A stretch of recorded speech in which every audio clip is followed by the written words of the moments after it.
Welcome back, everyone. Thanks for joining us on this gripping journey.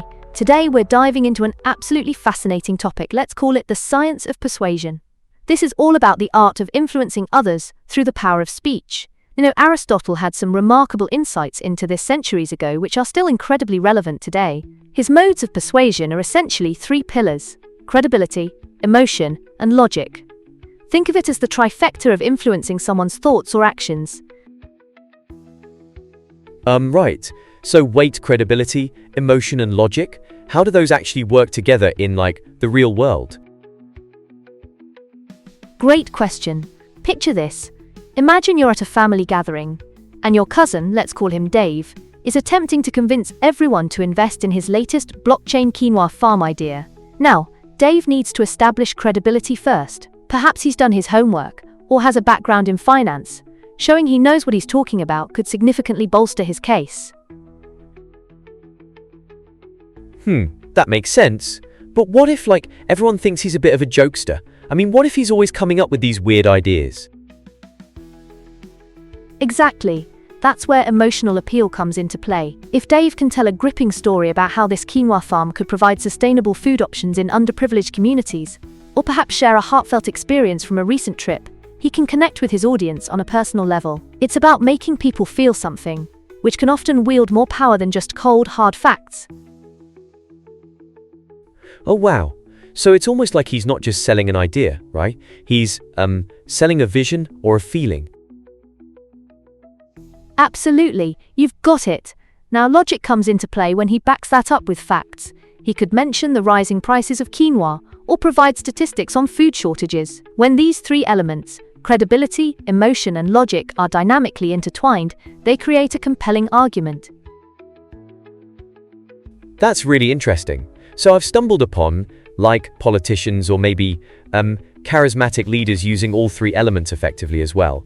They sometimes tell personal stories that hit home. Right. Take Obama's speeches, for instance. He often invoked personal stories, brimming with emotion, to connect with his audience, while also laying out logical solutions to pressing issues. In his famous Yes We Can speech, he painted a picture of hope and perseverance.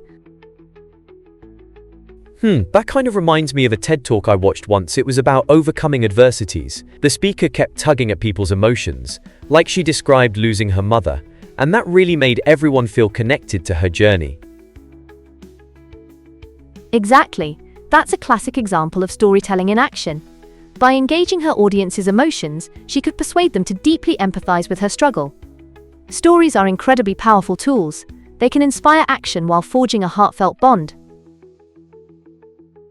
So, how would someone learn to craft these kinds of persuasive arguments? Is it something that can be, trained or practiced? Definitely. Crafting persuasive arguments is both an art and a skill. A good place to start is by always considering your audience. What do they value? What are their fears? Once you understand that, you can tailor your speech accordingly. Practicing storytelling is key. You can read books, join workshops, or even rehearse with friends. Wow, I love that idea. You could even record yourself, right? What if you, watch how others do it? Exactly. Observing others is a fantastic way to learn. Watch effective speeches, dissect what works and what doesn't. Many motivational speakers, marketers, and even comedians master these techniques to engage their audiences. Those late-night talk show hosts, they're brilliant at that. Their monologues always hit the right notes, combining emotion with quick-witted logic. Yes, they truly master the blend of humor and serious points. Their narrative style reels the audience in, allowing them to seamlessly weave in persuasive messages without it feeling forced. It's almost like they could convince you that, eating pineapples on pizza is the best culinary invention. Exactly. And even if you find it bizarre, the right mix of persuasion can make you reconsider. It's all part of this delicate dance of influence. So what's the takeaway here? How can I apply this to my own life? Great closing thought. The key takeaway is to practice the art of persuasion in your everyday conversations.